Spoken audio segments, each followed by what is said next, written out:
یہ محرم کا مہینہ اللہ تبارک و تعالی نے اس کو ایک خصوصی حرمت عطا فرمائی ہے، اسی لیے اس کو محرم کہا جاتا ہے۔ محرم کے معنی عربی زبان میں ہوتے ہیں وہ چیز جس کو حرمت بخشی گئی ہو۔ حرمت کے معنی عظمت، تقدس، پاکیزگی، جس چیز کو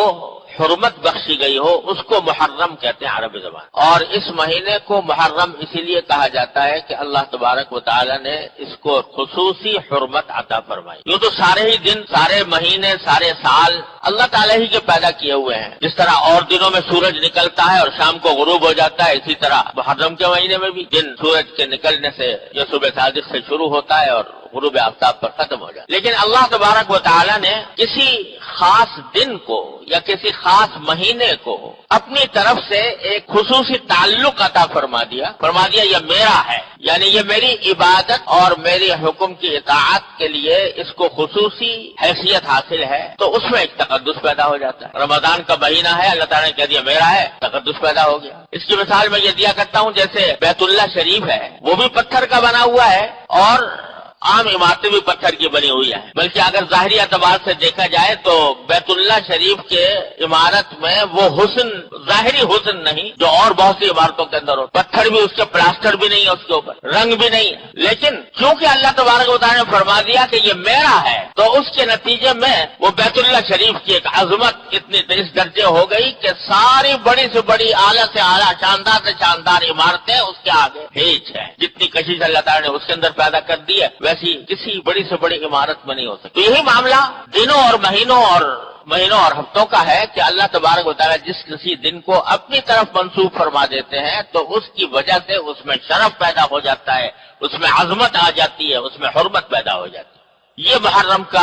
کو بھی اللہ تبارک و تعالیٰ نے ایسا ہی مہینہ قرار دیا۔ اور یہ بات کہ محرم کا مہینہ خصوصی حرمت رکھتا ہے یہ کوئی نئی بات نہیں، نبی کریم صلی اللہ علیہ وسلم کی دنیا میں تشریف آوری سے بہت پہلے سے اس مہینے کو حرمت والا مہینہ کہا جاتا تھا، کیونکہ اللہ تعالیٰ کا حکم تھا تو جتنے انبیاء کرام علیہ السلام آئے وہ بھی اس کی عظمت اور حرمت کے قائل تھے۔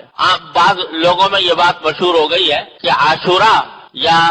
10 محرم الحرام کے دن کو جو خصوصی تقدس حاصل ہے وہ حضرت حسین رضی اللہ تعالیٰ عنہ کی کربلا میں شہادت کی وجہ سے ہے۔ بعض لوگ یہ سمجھتے ہیں یعنی چونکہ حضرت حسین رضی اللہ تعالیٰ عنہ کی شہادت میدان کربلا میں 10 تاریخ کو ہوئی تھی، 10 محرم کو، اس واسطے وہ سمجھتے ہیں کہ عاشورہ کی یہ خصوصیت ہے اور عاشورہ کے اندر یہ تقدس ہے یا اس کی حرمت ہے جو وہ حضرت حسین کی شہادت کی وجہ سے وہ معزز اور مکرم ہو گیا۔ یہ بات درست نہیں ہے، اس لیے کہ محرم کی حرمت تو بہت پہلے سے چلی آتی ہے، انبیاء کرام کے زمانے سے چلی آتی ہے، اور حضرت نبی کریم صلی اللہ علیہ وسلم نے اس کی حرمت کا اعلان فرمایا، اپنی حیات طیبہ میں اعلان فرمایا جبکہ حضرت حسین رضی اللہ تعالیٰ عنہ چھوٹے سے بچے تھے۔ لہذا 10 محرم میں حرمت اور تقدس اس واقعے سے پیدا نہیں ہوا، بلکہ اس کے برعکس حضرت حسین رضی اللہ تعالیٰ عنہ کی فضیلت اور ان کی عظمت کا یہ ایک مظاہرہ تھا کہ اللہ تبارک و تعالیٰ نے ان کو شہادت کا مقام عطا فرمانے کے لیے اس دن کو منتخب فرمایا جو پہلے سے مقدس چلا تھا۔ یہ ان کی عظمت ہے، حضرت حسین رضی اللہ تعالیٰ عنہ کی عظمت ہے، حضرت حسین رضی اللہ عنہ کی فضیلت ہے کہ ان کی شہادت اس دن میں واقع ہوئی۔ تو حقیقت میں یہ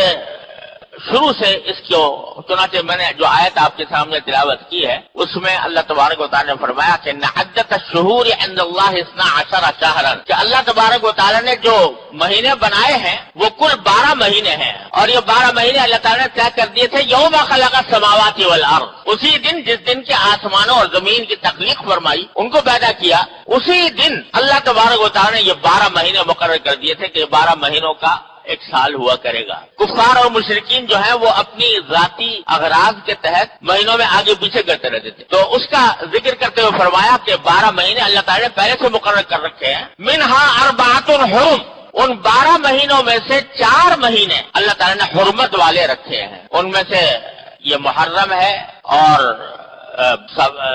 صفر ہے اور رجب کا مہینہ ہے اور ذوالقعدہ کا مہینہ، یہ خاص طور پر اللہ تبارک و تعالیٰ نے حرمت والے رکھے ہیں، جس کے معنی یہ تھے کہ ان 4 مہینوں میں جنگ کرنا جائز نہیں تھا، ان 4 مہینوں میں کسی جائز مقصد کے لیے جنگ کرنا بھی جائز نہیں تھا، اس واسطے ان کو اشہر حرم کہتے تھے۔ اور جاہلیت کے زمانے میں جو مشرکین تھے وہ بھی ان 4 مہینوں کی حرمت کے قائل تھے، اور وہ بھی یہ کہتے تھے کہ ان دنوں میں لڑائی کرنا حرام ہے، کیونکہ حضرت ابراہیم علیہ السلام کے وقت سے یہ بات چلی آتی تھی کہ ان 4 مہینوں میں لڑنا حرام ہے، اور ابراہیم علیہ السلام کے دین کی بہت سی باتیں مشرکین کے اندر چلی آتی تھی، ان میں سے ایک بات یہ بھی تھی۔ لیکن اس کے لیے انہوں نے ہیلا نکالا تھا کہ اگر لڑتے لڑتے مثلا اگر لڑتے لڑتے چاند طلوع ہو گیا محرم کا مثال کے طور پر، تو وہ یہ کہتے تھے کہ بھائی اب لڑنا تو بڑا ضروری ہے، اور محرم کا مہینہ آ گیا جس میں لڑائی ہو نہیں سکتی، لہذا ایسا کرتے ہیں کہ اب کے یہ آپس میں طے کر لیتے ہیں کہ اب کے محرم کا مہینہ جو ہے وہ صفر کے مہینے کے بعد آئے گا۔ یہ جو مہینہ اب شروع ہو رہا ہے چاند، یہ محرم کے بجائے ہم اس کو صفر کا مہینہ قرار دے دیتے ہیں، اور پہلے صفر آئے گا اور پھر محرم آئے گا، یہ آپس میں طے کر لیتے تھے۔ اس کو قرآن کریم نے ذکر کیا انما النسیء زیادۃ فی الکفر، یہ کفر کی بات ہے۔ اللہ تعالیٰ نے تو جو مہینے مقرر کر رکھے ہیں جس ترتیب کے ساتھ اسی ترتیب کے ساتھ آئیں گے، تمہارے آگے پیچھے کرنے سے وہ اس میں کوئی فرق نہیں پڑتا۔ لہذا یہ 4 مہینے جو حرمت والے ہیں ان کو ان کی حرمت کا لحاظ رکھنا بڑا ضروری، تو یہ حکم دیا قرآن کریم نے، اور انہی میں سے محرم کا مہینہ سب سے مقدم مہینہ ہے۔